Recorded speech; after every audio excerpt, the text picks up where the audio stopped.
Hello and welcome to This Day Devo. Pastor Guy here. I'm glad you're here. Today we read 2 Corinthians chapters 9 and 10. Before we talk about those, I was thinking, we're getting towards the end of September. Okay, you've been doing this for 9 months. And last week, Crow, sent me a picture of her reading plan with all the highlights every day as she goes along. And because I had held mine up, for those of you who watch on YouTube, to see that progress and how exciting it was to switch over to the back side of the page. And so it kind of got me to thinking, as we get to the end of this year, I would like to put together a video of a slideshow of maybe even some of you who are willing to share what God has done in your life this year as you've committed to reading the Bible every single day and accomplishing this awesome goal.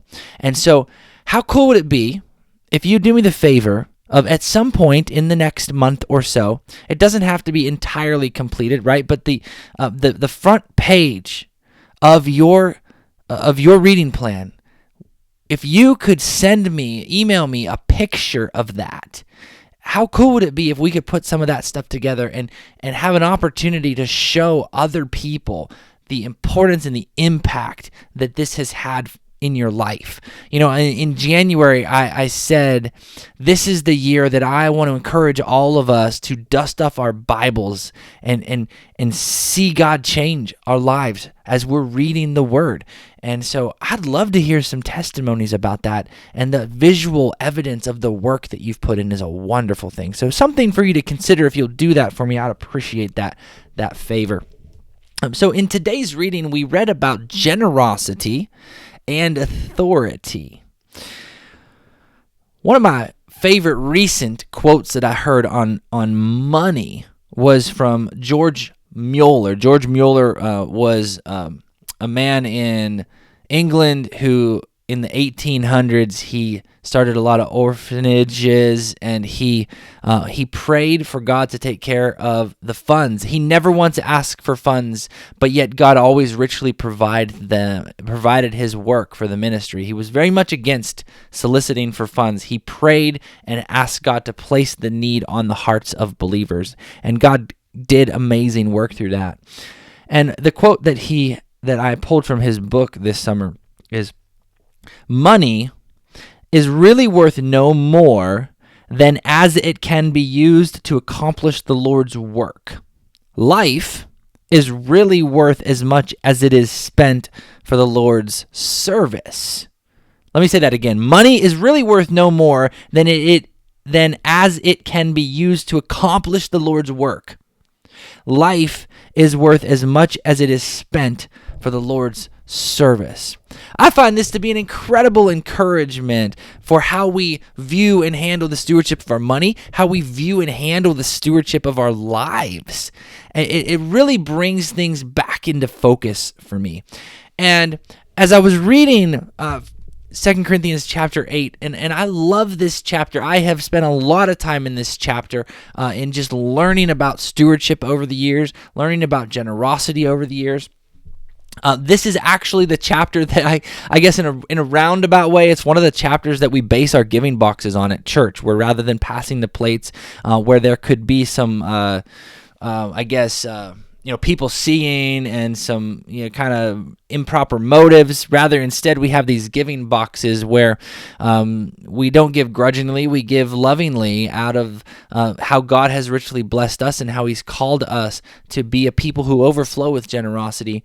And so it's not about people watching, it's about God. It's about God. It's about serving. It's about loving. It's about his service. And so this passage talks about not giving grudgingly. It talks about giving generously. It talks about, Paul's like, the poor church in Macedonia has given us a massive offering proportionally, and I want you to prepare to do that as well. And don't let me down. I'm expecting that. And so he has this level of authority that we see also in chapter 9. And really what this comes down to, let's just simplify this, right? Money is a tool. It's a tool that we use in the service to the Lord. It's a tool that we use in society as a currency. It's a means of exchange. That's really all it is. It's just a currency. We're just exchanging. It's using it to exchange goods, the medium of exchange. And we so often give our souls to it because it finds itself tied to everything. But what does money mean for the Christian? It means getting our money in order so that we can be more effective in using our funds and our time, because we've not given away tomorrow to debt, using all of our resources to further the kingdom. God doesn't need our money, but we use money in society, right? We use it. We use money to buy food and feed the poor. We use money to build churches, right? It touches everything. So what does God call us to? What is New Testament theology on generosity? What is New Testament theology on giving? I would argue that the tithe that Jesus affirms, the 10% to your local congregation, is the basis. That is giving 101. It's expectation for the Christian to their local congregation.